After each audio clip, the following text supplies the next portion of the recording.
আসসালামু আলাইকুম সুপ্রিয় শিক্ষার্থীবৃন্দ, সবাইকে স্বাগতম জানাচ্ছি মেডিবির আজকের লেকচারে। আজকে আমরা যে লেকচারটা নিয়ে আলোচনা করব সেটা হচ্ছে জিকে এর একেবারে লাস্টের যে লেকচারটা আছে, লেকচার 15, সেটা নিয়ে আমরা আজকে আলোচনা করব, যেখানে আমরা বিগত সালের নার্সিং এর এবং মেডিকেলের বিভিন্ন ধরনের যে প্রশ্ন আসে সেগুলো নিয়ে অ্যানালাইসিস করা হবে এবং কিভাবে আপনারা সেগুলোর উত্তর করবেন, কেন স্টুডেন্টরা কনফিউজ হয়ে এগুলো ভুল করছে, এইগুলা নিয়ে কিন্তু আজকে কথা হবে। এবং সব থেকে বড় যে বিষয়টা হচ্ছে আমাদের যে পাস্টের যে জিনিসগুলো আছে সেগুলো দেখলে আমরা আসলে বুঝতে পারি যে আমি পাস্টে আসলে কি ভুল করছি এবং এখান থেকে শিক্ষা নিতে হবে প্রেজেন্টে এবং ফিউচারে সেটাকে নিয়ে কিন্তু কাজে লাগাইতে হবে। সো আমাদের তিনটা সাইড, একটা হচ্ছে পাস্টে কি কি হয়েছে সে জিনিসটা বুঝতে হবে এবং একজন মানুষ যে সফল হয় তার যে পিছনে যে ইতিহাস অনুপ্রেরণা সেগুলো দেখতে হয়, সে কোন সাইডে ভুল করছিল, কেন সেই জায়গা থেকে বের হয়ে আসছে, এইসব জিনিসগুলো দেখতে হয়। বর্তমানে সেখান থেকে শিক্ষা নিতে হবে এবং ফিউচারে এই শিক্ষাটাকে কাজে লাগাইতে হবে।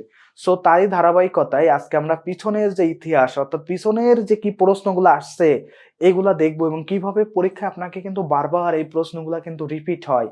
সো সেই প্রশ্নগুলা নিয়ে আজকে অ্যানালাইসিস হবে। সো সবাইকে আবারও স্বাগতম জানাচ্ছি মেডিবির আজকের লেকচারে। আজকে আমরা পড়বো বিগত সালের নার্সিং ও মেডিকেল প্রশ্ন। আজকে আমি আপনাদের সঙ্গে যুক্ত আছি Mohammad Nazmul Hasan Gazi, BSc nursing, Dhaka nursing college. 2019 এবং 2020 শিক্ষাবর্ষে আমি জাতীয় মেধায় 36তম হয়ে ঢাকা নার্সিং এ পড়ার কৃতিত্ব অর্জন করেছিলাম। সো আজকে আমি আপনাদের সঙ্গে এই লেকচারটা পরিচালনা করব। সো লেটস গো আমাদের ক্লাসে। ফার্স্ট অফ অল আমরা হচ্ছে নার্সিং এর প্রশ্নগুলা দেখব, এরপরে আমরা হচ্ছে মেডিকেলের প্রশ্নগুলা নিয়ে অ্যানালাইসিস করব। তো মেডিকেলের প্রশ্ন আগে নার্সিং এর যে প্রশ্নগুলো আছে সেগুলো আমরা একটু অ্যানালাইসিস করি।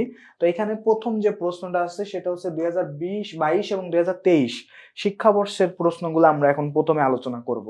তো প্রথম যেটা আছে সেটা হচ্ছে 1 নম্বর যে প্রশ্নটা, একটু হচ্ছে সবাই একটু লক্ষ্য করি, ধান উৎপাদনে বিশ্বে বাংলাদেশের অবস্থান কততম। অ্যাকচুয়ালি এই প্রশ্নটা আপনাদেরকে আমি কিন্তু পড়িয়েছি, সেটা হচ্ছে অর্থনীতিতে সুন্দর করে আলোচনা করা আছে যে ফসল বা কৃষি ফসল, কৃষি সম্পদ, এই দুইটা জায়গার এক জায়গায় আপনি পাবেন। এবং একই সাথে আমি আবার বলতে চাই এটা কিন্তু সাম্প্রতিকের প্রশ্ন, এটা কিন্তু সাম্প্রতিকের প্রশ্ন। সো আপনাকে শুধুমাত্র বই খাতা পড়লেই কিন্তু হবে না, সাথে কিন্তু সাম্প্রতিক সম্পর্কেও কিন্তু আপনাকে একটু নলেজ রাখতে হবে। তো সাম্প্রতিক সম্পর্কেও কিন্তু একটা ওয়াইড নলেজ আপনার কিন্তু খুব দরকার। বাংলাদেশ খুব রিসেন্টলি বিশ্বে ধান উৎপাদনে 3য় স্থানে উঠে এসেছে। বাংলাদেশ বর্তমানে বিশ্বের 3য় ধান উৎপাদনশীল দেশ। প্রথম হচ্ছে চীন, দ্বিতীয় হচ্ছে ভারত, আর তৃতীয় হচ্ছে আমাদের বাংলাদেশ। সো প্রথমটা একটু মনে রাখেন চীন, এবং বর্তমানে আমরা আছি হচ্ছে 3 নাম্বারে। বাংলাদেশ তাহলে কত? 3য়। প্রশ্নটা কিন্তু খুবই গুরুত্বপূর্ণ, নার্সিং অ্যাডমিশন টেস্টে কিন্তু এই প্রশ্নটা কিন্তু অলরেডি আসছে। দ্বিতীয় যে প্রশ্নটা আছে সেখানে যাই, যে বাংলাদেশ বাংলা সনের প্রবর্তক কে? বাংলা সন, আজকে আমরা অধিকাংশ স্টুডেন্ট আসলে ইংরেজি সনের মানে বিশ্বাসী বেশি। জানুয়ারি, ফেব্রুয়ারি, মার্চ, এপ্রিল, মে, জুন, জুলাই, আগস্ট, সেপ্টেম্বর, অক্টোবর, নভেম্বর, ডিসেম্বর সুন্দর করে মনে রাখতে পারি। বাংলার কথা যখন বলি, যে বৈশাখ, জ্যৈষ্ঠ, আষাঢ়, শ্রাবণের কথা যখনই বলি তখনই সবাই ভুলে যায়। যে ওরা বলে বৈশাখের পর আসছে কি ভাদ্র, আশ্বিনের পরে দিয়ে দেয় মাঘ, তারপরে দিয়ে দেয় চৈত্র, এই যে জিনিসগুলো দেয়, যে ভুলাই ফেলে। আমরা বাঙালি হিসেবে এইগুলো কিন্তু আসলে ঠিক না। সো সর্বপ্রথম যেটা আছে যে বাংলা সনের, এই যে বাংলা যে সনটা আছে এটার প্রবর্তক কে, অর্থাৎ এটা প্রচলন করছেন কে? বাংলা একাডেমি, সম্রাট আকবর, এরপর আছে শায়েস্তা খান, সম্রাট শাহজাহান। মনে রাখবেন বাংলা সনের প্রবর্তক হচ্ছে সম্রাট আকবর। সম্রাট আকবর মাত্র 13 বছর বয়সে সিংহাসনে বসেন, 13 বছর বয়সে সিংহাসনে বসেন, মনে রাখবেন। এবং সেই সঙ্গে সঙ্গে মনে রাখবেন সম্রাট আকবর সম্পর্কে আরো কিছু ইনফরমেশন আছে, সেটা হলো তিনি একটা ধর্ম প্রচলন করছিলেন, সেটাকে বলে ইলাহি ধর্ম, দ্বীনে ইলাহি। ইলাহি ধর্ম বলা হয়, অর্থাৎ এক ঈশ্বরবাদ ধর্ম। অর্থাৎ এখানে ভগবান, তারপরে গড, আল্লাহ এসব বলে না, সবাই এক ঈশ্বরে বিশ্বাসী হবে, সব ধর্ম মিলে একটা ঈশ্বর, ইলাহি ধর্ম। তার মানে এটা কি সম্রাট আকবর। এবং মনে রাখবেন তার সময় তার সভাকবি ছিল আবুল ফজল।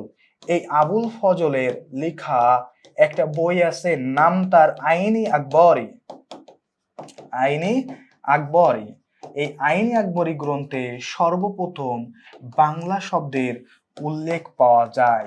প্রশ্ন কিন্তু কয়েকটা বলে ফেলছে, একটু ভালো করে দেখেন, একটু অ্যানালাইসিস করতে হবে। কারণ এই বছর যদি এটা না দিয়ে বলে যে বাংলা শব্দের উল্লেখ পাওয়া যায় কোন গ্রন্থে, আইনি আকবরী গ্রন্থে, জায়গা কিন্তু ক্লিয়ার যে সম্রাট আকবরের ওইখান থেকে আসছে, কিন্তু প্রশ্নটা একটু ঘুরাইয়ে দিবে। বাংলা সনের প্রবর্তক সম্রাট আকবর, ঠিক আছে ভাইয়া। এরপরে পড়তে হবে যে তিনি মাত্র 13 বছর বয়সে সিংহাসনে বসেন। তার যে ধর্ম প্রচলন করছিলেন তার নাম ছিল ইলাহি ধর্ম। তার সময় যে সভাকবি ছিল আবুল ফজল, তার লেখা বই ছিল আইনি আকবরী, যে গ্রন্থে সর্বপ্রথম বাংলা শব্দের কিন্তু উল্লেখ পাওয়া যায়। এবং দ্বিতীয় একটা কথা মনে রাখবেন, সম্রাট আকবর ছিল মোগলদের মধ্যে শ্রেষ্ঠ সম্রাট।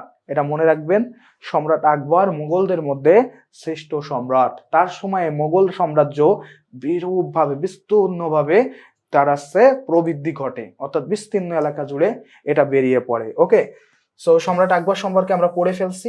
আর বাংলা একাডেমি সম্পর্কে খুব বেশি জানতে হবে না। বাংলা একাডেমির ক্ষেত্রে মনে রাখবেন, বাংলা একাডেমি যে ভবনে অবস্থিত সেটাকে বলা হচ্ছে বর্ধমান হাউস। এটা একটু মনে রাখবেন, বর্ধমান হাউস, এটা হচ্ছে বাংলা একাডেমি অবস্থিত। বাংলা একাডেমির যে সদর দপ্তর বা যেখানে বসে কার্যক্রম চালায় সেই মূল ভবনের নাম হচ্ছে বর্ধমান হাউস। সুন্দর করে মনে রাখবেন। শায়েস্তা খান, শায়েস্তা খান সম্পর্কে জানবেন যে বাংলার সুবেদার ছিলেন। তিনি হচ্ছে চট্টগ্রাম থেকে পর্তুগিজদের বিতাড়িত করে চট্টগ্রামের নাম রাখছিলেন ইসলামাবাদ। এবং এর সঙ্গে সঙ্গে আরেকটা জিনিস পড়বেন, শায়েস্তা খানের সময় টাকায় 8 মণ চাল পাওয়া যেত। টাকায় 8 মণ, এটা শুনছেন হয়তোবা। শায়েস্তা খানের কিছু গুরুত্বপূর্ণ নিদর্শন আছে বা কিছু স্থাপত্য করে দিয়েছে, এর মধ্যে লালবাগ কেল্লা একটা। লালবাগ কেল্লা এটা কিন্তু তিনি করছেন। এবং ওইখানে তার মেয়ে ইরানি তুখত, ইনার কিন্তু সমাধিসৌধ এখানে অবস্থিত। সম্রাট শাহজাহান, শাহজাহানের ক্ষেত্রে আর কি বলবো, শাহজাহান তো তাজমহলের জন্য বিখ্যাত, আমরা সবাই হয়তো জানি তাজমহলের জন্য বিখ্যাত। দিল্লির আগ্রাতে এই তাজমহল অবস্থিত। মমতাজের প্রেমে হাবুডুবু খেয়ে সে মমতাজের খুব ভালোবাসতো। এই মমতাজের জন্য, তার সেই স্মৃতিকে রক্ষা করার জন্য শাহজাহান কিন্তু তাজমহল তৈরি করছিলেন। এবং সেই সঙ্গে সঙ্গে তিনি কিন্তু, তাকে বলা হয় মানে সে সকল যে যত আছে আছে সে তার ভিতরে সে কিন্তু স্থাপত্যের দিকে কিন্তু বেশ পারদর্শী ছিল। এই জন্য তাকে বলা হয় সকল সম্রাটদের মধ্যে তিনি ছিলেন আছে সন অফ আর্কিটেক্ট, অর্থাৎ সে কি আর্কিটেক্টের যে স্থাপত্য সেগুলোর আছে ফাদার ছিলেন বলা যায়। সো সম্রাট শাহজাহান সম্পর্কে একটু আমাদের জানতে হবে। ওকে, সো তারপরে তাহলে সঠিক উত্তরটা কোনটা ভাইয়া? খ, সঠিক উত্তর হচ্ছে সম্রাট আকবর। এরপর আমরা 3 নম্বরে চলে যাই। সম্প্রসারিত টিকাদান কর্মসূচি এর আওতায় কয়টা রোগের টিকা দেওয়া হয়? 9টি, 7টি, 11টি না 10টি? এটা আমাদেরকে জানতে হবে। তো এখন আমি একটা কথা বলতে চাই, সেটা হচ্ছে সম্প্রসারিত টিকাদান কেন্দ্র বলতে আসলে কি বোঝায়? EPI, expanded programme of immunisation, EPI. EPI schedule অনুযায়ী কয়েকটা রোগ আছে, যেমন ধরেন যে ডিপিটি, ডিপথেরিয়া, তারপর পার্টুসিস, তারপর আছে টিটিনাস। এই 3টা রোগের টিকা দেওয়া হয়। যক্ষা রোগের টিকা দেওয়া হয়, কলেরা রোগের টিকা দেওয়া হয়, পোলিও রোগের টিকা দেওয়া হয়, হেপাটাইটিস রোগেরও কিন্তু টিকা দেওয়া হয়। সো এইরকম ভাবে টোটাল মোট 10টি রোগের টিকার কিন্তু দেওয়া হয়। তাই ইপিআই শিডিউলে টোটাল 10টা রোগের টিকা দেওয়া হয়ে থাকে। এটা সুন্দর করে মনে রাখতে হবে। যক্ষা যেমন আছে, কলেরা আছে, প্যান্টাভ্যালেন্টে 5টা রোগের টিকা দেওয়া হয়, হামের দেওয়া হয়। এই যে বিষয়গুলো আছে সব মিলে কয়টা? তাইলে 10টা। যদি এটা নিয়ে সামনে আরো বাড়তে পারে, এটা কিন্তু আরো বাড়তে পারে। এটা এখন 10টা আছে, হয়তো সামনে দেখবেন যে 20টা হয়ে গেছে, হতে পারে। তবে বর্তমান সময় পর্যন্ত এখনো পর্যন্ত 10টা। ওকে, সো ঠিক আছে, তাই পরের প্রশ্নে চলে যাই আমরা। 3 নম্বর প্রশ্নটার পরে 4 নম্বর প্রশ্ন দেখি। আইফেল টাওয়ার কোথায় অবস্থিত? এই জিনিসটা আমরা প্রায় শুনে থাকি, আইফেল টাওয়ার। এই আইফেল টাওয়ারটা আসলে কোথায় অবস্থিত? আইফেল টাওয়ার অবস্থিত ফ্রান্সের প্যারিসে। ফ্রান্সের প্যারিসে, সুন্দর করে মনে রাখবেন। এখানে নিউ ইয়র্ক আছে। পৃথিবীর যে ইউএন বা ইউনাইটেড নেশন বা জাতিসংঘ, এর সদর দপ্তর অবস্থিত নিউ ইয়র্কে। এবং নিউ ইয়র্কে বলা হয় পৃথিবীর রাজধানী। পৃথিবীর রাজধানী বলা হয় নিউ ইয়র্কে, এটা মনে রাখেন। পৃথিবীর রাজধানী হচ্ছে নিউ ইয়র্ক। এবং সেই সঙ্গে সঙ্গে ইতালিতে একটা দেশ, ইতালির রোম হচ্ছে শান্তির শহর। লন্ডন তো জানেন ওইখানে ইংল্যান্ডের যে রানীরা আছে, ইংল্যান্ডের রাজারা আছে, তারা ওইখানে থাকে। সো আইফেল টাওয়ারটা অবস্থিত হচ্ছে প্যারিসে, সুন্দর করে মনে রাখবেন। এরপর 5 নম্বরে যাই, বাংলাদেশের সবচাইতে পুরানো ঐতিহাসিক স্থান কোনটি? বারবারই পড়িয়ে থাকি, জনপদের মধ্যেও পড়াইছিলাম, এছাড়া অন্যান্য জায়গাতেও এটা পড়িয়েছি। কি কি আছে একটু দেখেন, পাহাড়পুর, ময়স্তানগড়, সোনারগাঁও, ময়নামতি। খুব সুন্দর করে আমরা এটা কিন্তু মনে রাখতে পারবো। কিভাবে পারবো একটু চলে যাই। সর্বপ্রথম কথা হচ্ছে, আমি বলছিলাম যে পৃথিবীর বাংলাদেশের সবচাইতে প্রাচীন জনপদের নাম কিন্তু পুণ্ডনগর। এই পুণ্ডনগরটা কোন এলাকাতে অবস্থিত? এটা অবস্থিত হচ্ছে রাজশাহী, বগুড়া, দিনাজপুর এবং রংপুরে।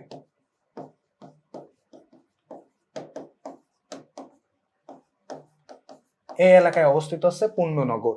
এই যে পুণ্ডনগরটা এলাকায় অবস্থিত, এইগুলোর মধ্যে কিন্তু বিষয় আছে। কি বিষয়?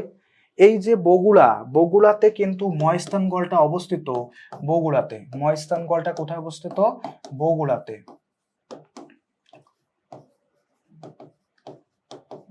অবস্থিত। ময়স্তানগড় অবস্থিত করতোয়া নদীর তীরে। করতোয়া নদীর তীরে পাহাড়পুর বিহার করতোয়া নদীর তীরে। সো যেহেতু আছে সব থেকে প্রাচীন স্থাপত্য নিদর্শনের মধ্যে সঠিক উত্তর আসবে হচ্ছে খ, ময়স্তানগড়। এর পাশাপাশি শুধু এটা পড়লে তো আমাদের হবে না, আমার 4টা অপশনই পড়তে হবে। তো দেখেন ঘ নাম্বার যেটা আছে ময়নামতি, এটা কোথায় অবস্থিত? কুমিল্লার ময়নামতিতে অবস্থিত। এটা হচ্ছে একটা বৌদ্ধদের বিহার, এটাও কি একটা বিহার। এরপর দেখেন যে পাহাড়পুর বা সোমপুর বিহার বলা হয় এটাকে, পাহাড়পুর আবার সোমপুর বিহারও বলা হয়। এটা তৈরি করছিলেন আছে ধর্মপাল, এটা নির্মাতাকে ধর্মপাল। এটা কোথায় অবস্থিত? নওগাঁতে অবস্থিত। সুন্দর করে করে মনে রাখতে হবে, এটা কোথায় অবস্থিত? নওগাঁতে অবস্থিত। ওকে, সো এরপরে লাস্টে যে অপশনটা আছে গ নাম্বার সোনারগাঁ, কোথায় এটা ভাইয়া? এটা নারায়ণগঞ্জে অবস্থিত, নারায়ণগঞ্জের সোনারগাঁ, যেখানে নারায়ণগঞ্জকে বলা হয় প্রাচ্যের ডান্ডি। কেন ডান্ডি বলা হয়? বারবার বলছি, ডান্ডি বলার কারণ হচ্ছে স্কটল্যান্ডের শহর ডান্ডি, এটা যেমন হচ্ছে প্রসিদ্ধ ছিল পাটের জন্য, ঠিক একইভাবে নারায়ণগঞ্জ জেলাটাও প্রসিদ্ধ হচ্ছে পাটের জন্য। যেহেতু পাটের জন্য হচ্ছে পরিচিত, তাই ওটার নাম যেমন ডান্ডি, স্কটল্যান্ডের ডান্ডি শহর, তাই নারায়ণগঞ্জকেও বলা হয় প্রাচ্যের ডান্ডি।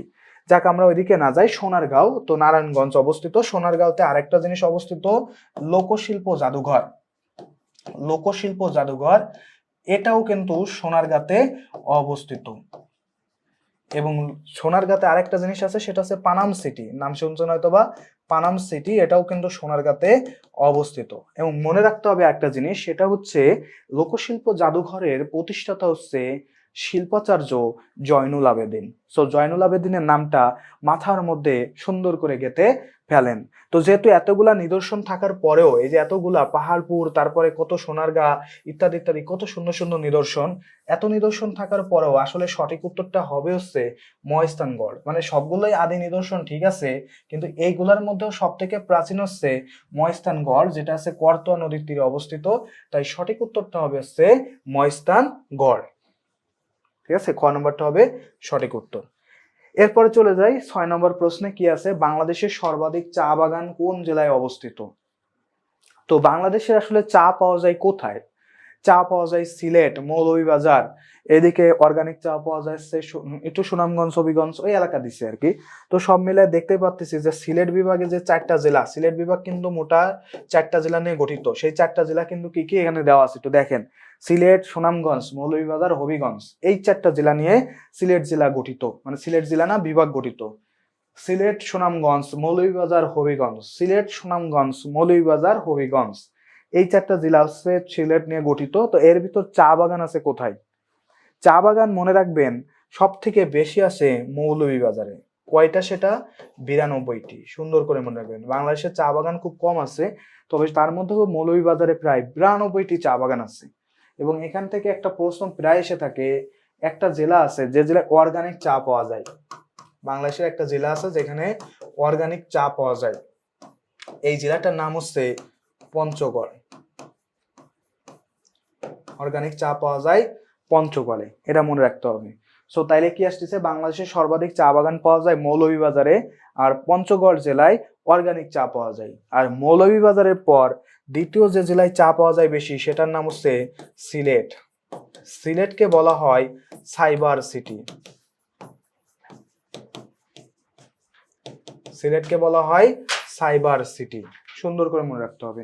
এরপর আছে হচ্ছে সিলেটকে বলা হয় 360 আউলিয়ার দেশ। সিলেটের আরেকটা নাম আছে, সেটা হচ্ছে 360 আউলিয়ার দেশ। আমরা সবাই জানি আউলিয়ার দেশ, এই নামেও কিন্তু ডাকা হয় সিলেটকে। এবং আরেকটা যে সেখানে মনে রাখবেন সেটা হচ্ছে পৃথিবীর সব থেকে বড় গ্রাম, সেটা বিশালাকান্দি না কি বলে, সেটা হচ্ছে হবিগঞ্জে অবস্থিত। পৃথিবীর সব থেকে বড় গ্রাম সেটা কিন্তু হবিগঞ্জে অবস্থিত। এরপরে যে হাওড় আছে, হাওড় এলাকা বলে পরিচিত এই এলাকাগুলো। সো এই ইনফরমেশন গুলো সুন্দর করে মনে রাখবেন। সো তাইলে সব থেকে বেশি চা বাগান কোথায় বেশি? মৌলভীবাজারে। সুন্দর করে মনে রাখতে হবে এটা, ওকে। সো পরের প্রশ্নে চলে যাই আমরা। পরে আমাদের 7 নম্বর প্রশ্ন যেটা আছে সেটা একটু দেখি। সেটা হচ্ছে গণপ্রজাতন্ত্রী বাংলাদেশের ঘোষণা কবে করা হয়েছিল? গণপ্রজাতন্ত্রী বাংলাদেশে, the people's of republic Bangladesh, এটার ঘোষণা কবে করা হয়েছিল? 25 মার্চ 1971, 11 এপ্রিল 1971, 17 এপ্রিল 1971, 16 ডিসেম্বর 1971। তো আমরা সবাই জানি যে 25শে মার্চের যে রাতে সেটাকে বলা হয়, 25শে মার্চকে বলা হয় গণহত্যা দিবস। এটা রিসেন্টলি হয়েছে গণহত্যা দিবস। 25শে মার্চের রাতে 26শে মার্চের প্রথম প্রহরে নিরস্ত বাঙালির উপর পাকিস্তানি হানাদার বাহিনী ঝাঁপিয়ে পড়ে এবং অপারেশন সার্চলাইট পরিচালনা করে। এবং অপারেশন সার্চলাইটে প্রচুর পরিমাণে নিরস্ত বাঙালিকে তারা হত্যা করেছিল। এবং ওই দিন কিন্তু রাতে বঙ্গবন্ধু শেখ মুজিবুর রহমান স্বাধীনতার ঘোষণাও কিন্তু দিয়ে যায়। তো অ্যাকচুয়ালি এই সব কিছু হয়েছে, কিন্তু মূলত যে ঘটনাটা ঘটছিল আমরা সবাই জানি যে 10 এপ্রিল 1971 সালে মুজিবনগর সরকার গঠিত হয়। 10 এপ্রিল মুজিবনগর সরকার গঠিত হয়, সরকার গঠন, ঠিক আছে, প্রবাসী সরকারও বলে। এটা গঠন হয়। গঠন হওয়ার পর 17 এপ্রিল আছে শপথ বাক্য পাঠ করে। 17 এপ্রিল কি শপথ হয়। এই শপথে হচ্ছে বাংলাদেশকে গণপ্রজাতন্ত্রী বাংলাদেশ হিসেবে ঘোষণা দিয়েছিল। তারা যে সরকারটা করছিল, যেখানে এরা বঙ্গবন্ধু শেখ মুজিবুর রহমান ছিল হচ্ছে রাষ্ট্রপতি, সৈয়দ নজরুল ইসলাম ছিল অস্থায়ী রাষ্ট্রপতি, তারপর কি ছিল তাজউদ্দিন আহমেদ ছিল প্রধানমন্ত্রী, ক্যাপ্টেন এম মনসুর আলী ছিল অর্থমন্ত্রী, এইচ এম কামারুজ্জামান ত্রাণ ও পুনর্বাসন মন্ত্রী, স্বরাষ্ট্রমন্ত্রী, খন্দকার মোস্তাক ছিল পররাষ্ট্রমন্ত্রী। সো এইগুলা নিয়ে যখন এই 5 জনের নিয়ে যখন মন্ত্রণালয় গঠন করা হলো, তো মন্ত্রণালয় তার এমনি এমনি গঠন করা যায় না, আমি চাইলাম একটা গঠন করে দিলাম এমন কিছু না। তো গঠন করতে গেলে তো একটা দেশ লাগবে, একটা মন্ত্রণালয় চালাইতে গেলে তো একটা দেশ লাগবে। সো সেই দেশটা কে ছিল? গণপ্রজাতন্ত্রী বাংলাদেশ। এই দেশটা হচ্ছে সেই গণপ্রজাতন্ত্রী বাংলাদেশ। এবং এটার ঘোষণা দেওয়া হয়েছিল 17 এপ্রিল 1971 সালে। এটা মনে রাখতে হবে, 17 এপ্রিল 1971 সালে গণপ্রজাতন্ত্রী বাংলাদেশের ঘোষণা হয়। এরপর 8 নম্বর প্রশ্নে যাই। 26শে মার্চ 1971 বঙ্গবন্ধু স্বাধীনতার ঘোষণা জারি করেন কোন মাধ্যমে? Telegram, telephone, wireless, radio. তো যখন আছে 1971 সালে 26শে মার্চ এর প্রথম প্রহরে আমরা জানি বঙ্গবন্ধু শেখ মুজিবুর রহমান স্বাধীনতার ঘোষণা দেন। তো অ্যাকচুয়ালি প্রথমে একেবারে ঢাকার যে মার্চের ঘটনাটা যদি একটু চিত্র বর্ণনা করি, প্রথম দিন থেকে যখন আছে 1 তারিখ পর্যন্ত ওয়েট করাইছে যে আমরা আছে আপনাদের সঙ্গে আপনাদের কাছে ক্ষমতা হস্তান্তর করব। 1 তারিখে হঠাৎ করে বলতেছে মানে অনির্দিষ্ট কালের জন্য এটা বন্ধ ঘোষণা করা হলো। তো 1 তারিখের পরে 2 তারিখ থেকে অসহযোগ আন্দোলন শুরু হয়। অসহযোগ আন্দোলন শুরু হয় 2 তারিখ থেকে, ঠিক আছে, অসহযোগ আন্দোলন শুরু হয় 2 তারিখ থেকে। এবং 2 তারিখ ঢাকাতে আছে হরতাল হয়। এছাড়া আরো অনেক ঘটনা ঘটে 2 তারিখ। তো হরতাল হওয়ার পরে তারপর থেকে 25 তারিখ পর্যন্ত এই অসহযোগ আন্দোলনটা চলছিল, ভালো কথা চলছে। তো এক সময় আসলে জুলফিকার আলী ভুট্টো এনে কিন্তু 16 তারিখে পাকিস্তানে আসেন, 16 মার্চ। আসার পরে বঙ্গবন্ধুর সাথে মিটিং টিটিং করেন, গোল টেবিল বৈঠক টুইঠক করেন, কিন্তু কোনোভাবেই কোনো কিছু শুরু হচ্ছে না। অ্যাটলাস বঙ্গবন্ধু শেখ মুজিবুর রহমান কিন্তু বুঝতে পারছে যে আসলে পরিবেশ পরিস্থিতি ভালো নাই, যে কোনো সময় ওরা আমাদের পরে কিন্তু একটা অ্যাটাক চালাইতে পারে। তো বিষয়টা বুঝতে পেরে বঙ্গবন্ধু শেখ মুজিবুর রহমান কি করছে, সুন্দর করে বিষয়টা বুঝতে পেরে বঙ্গবন্ধু শেখ মুজিবুর রহমান তার বাসার পাশে আছে ওয়্যারলেস প্রযুক্তিটা লাগাইছিলেন। এবং এই ওয়্যারলেসের মাধ্যমেই বঙ্গবন্ধু শেখ মুজিবুর রহমান স্বাধীনতার ঘোষণা দিয়েছিলেন। ওয়্যারলেসের মাধ্যমে ঘোষণা দিয়ে তিনি কিন্তু চট্টগ্রামে এই বার্তাটা পাঠাইছিলেন এবং চট্টগ্রামে পরের দিন 26শে মার্চেই চট্টগ্রামের আওয়ামী লীগ নেতা হান্নান এম আব্দুল হান্নান তিনি কিন্তু আসলে স্বাধীনতা ঘোষণাপত্র বঙ্গবন্ধুর নামে পাঠ করেন। তো একজন বেসামরিক লোক যখন পাঠ করে তখন বিষয়টা আসলে খায় না, তাই খাওয়ানোর জন্য পরবর্তীকালে 27 মার্চ এটা পাঠ করছিলেন মেজর জিয়াউর রহমান। সো সেই হিসেবে কালুরঘাট বেতার কেন্দ্রে পাঠ করছিলেন। তাই কোন মাধ্যমে যা ঘোষণা দিছিলেন, স্বাধীনতার ঘোষণা দিছিলেন ওয়্যারলেস মাধ্যমে। এরপর আসি 9 নম্বরে, বাংলাদেশের সবচেয়ে দক্ষিণের জেলা কোনটি? তো বাংলাদেশ নামক যে দেশটা আছে এর মানচিত্র যদি আমি একটু দেখাই আপনাদের, সো অনেকটা হচ্ছে এই ধরনের থাকে, এইরকম আর কি, কোন একটা টাইপের থাকে আর কি। এর মধ্যে সর্বদক্ষিণ বলতে আসলে কি বোঝায়? এই পাশটা হচ্ছে দক্ষিণ, তাহলে সর্বদক্ষিণ মানে এই অঞ্চলটাকে বোঝাচ্ছে, সবচাইতে উপরে আছে। আর উত্তর বলতে আসলে কোন অঞ্চলটাকে বোঝায়? এই অঞ্চলটাকে বোঝায়। তো সর্ব উত্তরের স্থান বলতে যদি স্থানের নাম আসে, স্থান যদি বলে, তাইলে দিবেন আছে জায়গিরজোট।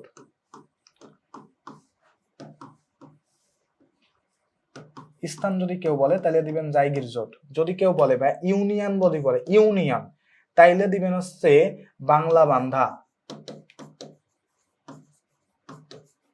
আর যদি ভাইয়া কেউ বলে ফেলে যে ইউনিয়ন না, আমি হচ্ছে উপজেলায় যাইতে চাই, তাইলেও দিবেন হচ্ছে তেতুলিয়া। আর যদি কেউ বলে যে ভাইয়া তেতুলিয়া সব ঠিক আছে, এবার জেলা বলেন, জেলা হইলে দিবেন পঞ্চগড়। ঠিক আছে, এই হচ্ছে সর্ব উত্তরের ক্ষেত্রে এই স্থান হচ্ছে জায়গিরজোট। আর যদি বলা হয় যে ইউনিয়ন বাংলা বান্ধা, উপজেলা বললে তেতুলিয়া, আর জেলা বললে পঞ্চগড়। আর দক্ষিণে যদি বলে, দক্ষিণ মানে কি এই অঞ্চলে, এখানে যদি কেউ বলে সেক্ষেত্রে দিবেন হচ্ছে, আপনি দিবেন হচ্ছে সেলাদ্বীপ। যদি স্থান বলে সেলাদ্বীপ। যদি কেউ বলে ভাইয়া ইউনিয়নের পরে যদি ইউনিয়ন বলি, সেন্ট মার্টিন। বাংলাদেশের একমাত্র প্রবাল দ্বীপ হচ্ছে সেন্ট মার্টিন। তারপরে যদি বলা হয় ভাই ঠিক আছে বুঝলাম, উপজেলা বলেন, তো উপজেলা হইলে দিবেন টেকনাফ। আর যদি বলে কেউ জেলার কথা তাইলে দিবেন কক্সবাজার। বিশ্বের সব থেকে বড় সমুদ্র সৈকত এই কক্সবাজারে অবস্থিত। তাহলে কি হবে? সর্ব উত্তরের দক্ষিণের স্থান কোনটা হবে? কক্সবাজার। সুন্দর করে এটা মনে রাখবেন। তাহলে কি হবে? সর্ব দক্ষিণের জেলার নাম হচ্ছে কক্সবাজার। আর সর্ব উত্তরের জেলার নাম কি? তাইলে সর্ব উত্তরের জেলার নাম হচ্ছে পঞ্চগড়। এই পয়েন্টটা কিন্তু মনে রাখেন, পরীক্ষায় কিন্তু আসছে। সো দক্ষিণ আইছে, পরের বছর দেখবেন উত্তর দিয়ে দিছে, এটা মনে রাখতে হবে। ওকে, সো পরের প্রশ্নে চলে যায়, দেখি কি আছে। পরের যে প্রশ্ন আসছে, বাংলাদেশকে স্বীকৃতি দানকারী প্রথম দেশ কোনটি? এটা খুব সুন্দর করে একটা চার্টে আমি একটু মনে রাখাই, বলে দিই। তো স্বীকৃতি দানকারী প্রথম দেশ হচ্ছে ভুটান। এটা নিয়ে একটা কনফিউশন আছে, সবাই অনেকে ভাবে যে ভাইয়া ভুটান তো না, ভুটান কেন বলতেছেন?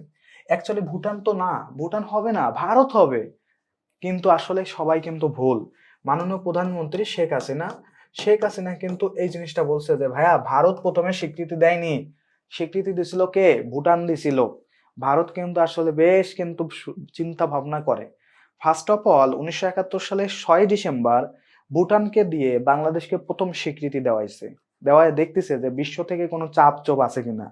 তারপরে দেখলো যে না, বিশ্ব থেকে আসলে বিশ্ব পজিটিভ বাংলাদেশের বিষয়ে। তাইলে তারা সিদ্ধান্ত নিল যে এইবার তাইলে আমরা দিতে পারি। তো ওই জন্য প্রথম দেশ যদি বলে তাইলে দিবেন কি? ভুটান দিবেন। দ্বিতীয় কথা, মুসলিম যদি বলে, মুসলিম প্রথম দেশ, এই কথাটা যদি আসে তাইলে দিবেন আছে সেনেগাল। মুসলিম যদি বলে তাইলে দিবেন সেনেগাল। তৃতীয় কথা, যদি বলে ইউরোপীয়, এই কথাটা যদি কেউ বলে, ইউরোপীয় হলে দিবেন পূর্ব জার্মানি। আর 4 নম্বরে যদি আর কেউ বলে ফেলে যে ঠিক আছে সবকিছু ঠিক আছে ভালো কথা, আরবদের মধ্যে প্রথম কে দিছে? আরবদের মধ্যে কে দিছে? তাইলে দিবেন হচ্ছে ইরাক। সুন্দর করে মনে রাখেন, ইরাক।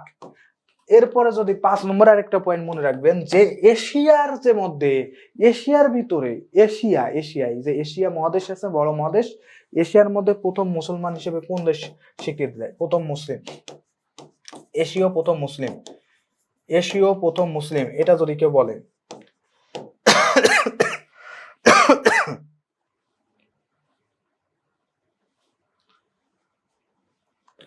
এশিয়ার মধ্যে প্রথম মুসলিম, এই কথাটা যদি কেউ বলে তাইলে দিবেন হচ্ছে মালয়েশিয়া এবং ইন্দোনেশিয়া।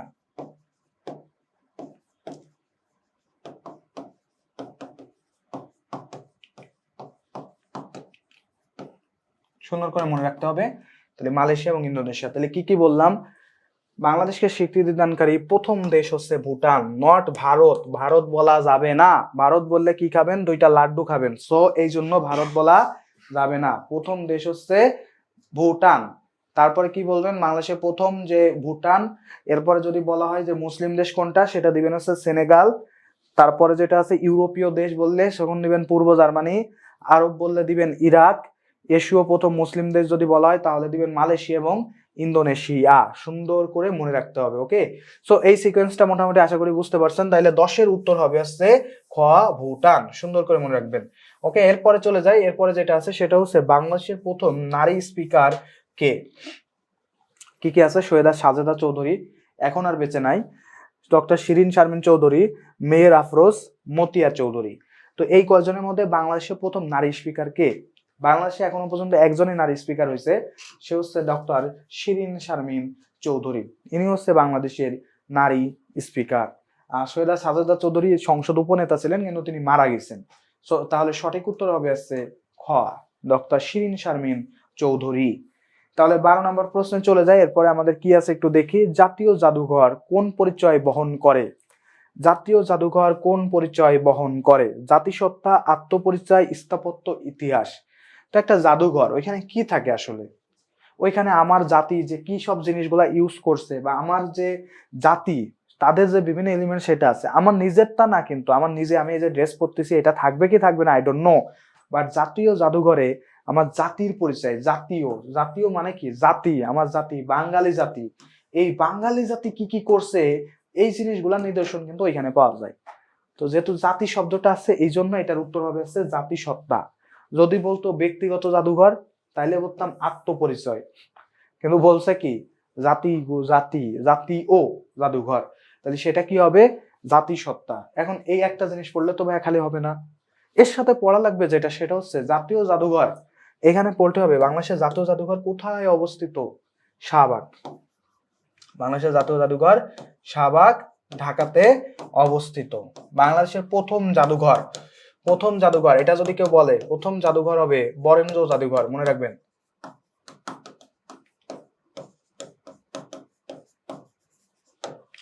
বাংলাদেশের জাতীয় জাদুঘর অবস্থিত শাহবাগ, ঢাকাতে। প্রথম জাদুঘর অবস্থিত বরেন্দ্র, কোথায়? সেটা রাজশাহীতে অবস্থিত। এই দুইটা ইনফরমেশন কিন্তু ভেরি ভেরি ইম্পর্টেন্ট। এরপরে যদি বলে মুক্তিযুদ্ধ জাদুঘর কোথায় অবস্থিত? সেগুনবাগিচায় অবস্থিত। হয়ে গেল, ক্লিয়ার। ওকে, তাহলে সঠিক উত্তর হবে জাতিসত্তা। সুন্দর করে মনে রাখতে হবে, এটার উত্তর হবে কি? জাতিসত্তা। এরপরে প্রশ্নে চলে যাই, দেখি কি আছে। 13 নম্বর প্রশ্ন, কারাগারের রোজনামচা বইটাই কার রচিত? তো এখানে আছে মৌলানা আব্দুল হামিদ খান ভাসানী, তাজউদ্দিন আহমেদ, বঙ্গবন্ধু শেখ মুজিবুর রহমান, কাজী নজরুল ইসলাম। তো সঠিক উত্তর হবে হচ্ছে বঙ্গবন্ধু শেখ মুজিবুর রহমান। জাতির জনক বঙ্গবন্ধু শেখ মুজিবুর রহমান 3টা বই লিখছে, এখনো পর্যন্ত 3টা বই লিখছে। কি কি লিখছে একটু দেখি। অসমাপ্ত আত্মজীবনী একটা বই লিখছে, 2012 সালে এটা পাবলিশ হয়। 2012 সালে এটা পাবলিশ হয়। এরপর আছে কারাগারের রোজনামচা,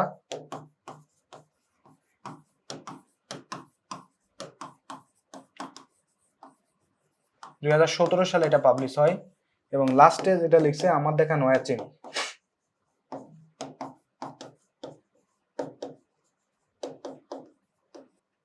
এটা পাবলিশ হয়েছে 2020 সালে। এই 3টা বই আছে বঙ্গবন্ধু শেখ মুজিবুর রহমানের নিচে রচনা করা। অসমাপ্ত আত্মজীবনীতে তার নিজের আছে জীবনী, বায়োগ্রাফি সেখানে তুলে ধরেছেন। কারাগারের রোজনামচা এই বইটা, আর হচ্ছে কি আমার দেখা নয়া চীন, তিনি চীন ভ্রমণ করছিলেন, তো সেখানে কি কি দেখছেন, কি কি আপডেট জিনিস দেখছেন সেই জিনিসগুলা তুলে ধরছেন। তাহলে কারাগারের রোজনামচা এটা কার লেখা? বঙ্গবন্ধু শেখ মুজিবুর রহমানের লেখা। সুন্দর করে মনে রাখতে হবে। ওকে, সো এরপরে প্রশ্নটাই যাই আমরা, সেটা কি আছে দেখি। কোন সংক্রামক ব্যাধি, সংক্রামক ব্যাধি মনে হচ্ছে সংক্রামক বলতে আসলে কি বোঝায়? একজনের দেহ থেকে আরেকজনের দেহে আছে ট্রান্সফর্ম হয়, এমন রোগগুলাকে বলা আছে সংক্রামক ব্যাধি। তো কোন সংক্রামক ব্যাধি পৃথিবী হতে নির্মূল করা হয়েছে, অর্থাৎ পৃথিবীতে বর্তমানে পাওয়া যায় না? কি কি আছে একটু দেখেন। কলেরা, প্লেগ, ম্যালেরিয়া এবং লাস্টে আছে গুটি বসন্ত। তো সর্বপ্রথম যদি বলি কলেরা, ভাই এখনো পর্যন্ত কলেরা বিরাজমান, প্লেগ এটাও বিরাজমান, ম্যালেরিয়া এটাও বিরাজমান, নাই কোনটা, গুটি বসন্ত নাই, এটা কিন্তু পৃথিবী থেকে শেষ হয়ে গেছে বা নির্মূল হয়ে গেছে। তাহলে সঠিক উত্তর আসবে ঘ, গুটি বসন্ত। গুটি বসন্তের টিকা আবিষ্কার করছেন অ্যাডল্ফ জেনার। অ্যাডল্ফ জেনার 1796 সালে। আগে গুটি বসন্ত হলে তাকে কিন্তু মানে খুবই বিবর্ষ একটা অবস্থা কাটাইতে হতো। তার কারণে সোয়াইসের কারণে অনেকেই কিন্তু আক্রান্ত হয়ে যেত, এবং এই আক্রান্ত হওয়ার পরে গুটি বসন্ত হইলে তারা কিন্তু বাইরে মাটির নিচে জীবন্ত পুঁতেও ফেলা হতো, এমন একটা অবস্থা, এত ভয়াল একটা অবস্থা ছিল। সো সেই জায়গা থেকে বের হয়ে আসছি আমরা। যাই হোক, এরপরে আমাদের লাস্টে যে প্রশ্নটা আসে সেটা হচ্ছে 15 নম্বর প্রশ্ন, সেটা হচ্ছে আয়তনে সব থেকে বড় জেলা কোনটি? আয়তনে সব থেকে বড় জেলা কোনটি? এরপরের যে প্রশ্নটা আছে সেটা একটু দেখি। তো আয়তনে সব থেকে বড় জেলা রাঙ্গামাটি, দিনাজপুর, চট্টগ্রাম, নোয়াখালী। তো আমরা সবাই জানি যে বাংলাদেশের জেলা আছে 64টি। জেলা কয়টি? 64টি। আর 65তম যদি জেলা প্রস্তাবিত 65তম জেলা হচ্ছে ভৈরব। ভৈরব হচ্ছে প্রস্তাবিত 65তম জেলা। এবং এর পাশাপাশি আমাদের যেটা পড়তে হবে সেটা হচ্ছে উপজেলা, এটাও আসে পরীক্ষায়। উপজেলা আছে 495টি। 495টি আছে উপজেলা। এখন এই যে জেলা রয়েছে 64টি, এই জেলার মধ্যে সব থেকে বড় জেলা যদি বলা হয়, বড় আয়তনে যদি চিন্তা করেন, আয়তনে হচ্ছে বড় হচ্ছে রাঙামাটি, আর ছোট হচ্ছে নারায়ণগঞ্জ।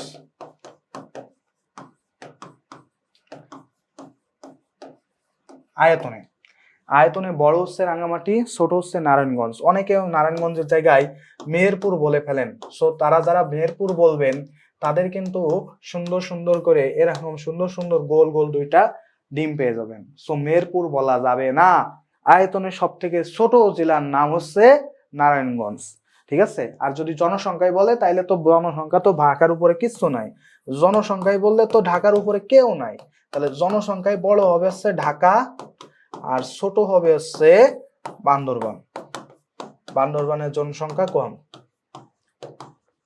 পাহাড় পর্বতে ঘেরা, তো ওইখানে কেউ থাকতে চায় না, মানুষ থাকতে চায় না। সো ওইখানকার হচ্ছে কি হবে, বান্দরবান হবে হচ্ছে আমাদের জনসংখ্যায় সবচেয়ে ছোট। তাহলে সঠিক উত্তর হবে কোনটা? রাঙামাটি। সুন্দর করে মনে রাখবেন সবাই, 15 নম্বর যেটা বললাম যে রাঙামাটি হবে, এটা সঠিক উত্তর হবে তাইলে রাঙামাটি। ওকে, সো যাক আমরা নেক্সটে চলে যাই, দেখি কি আছে।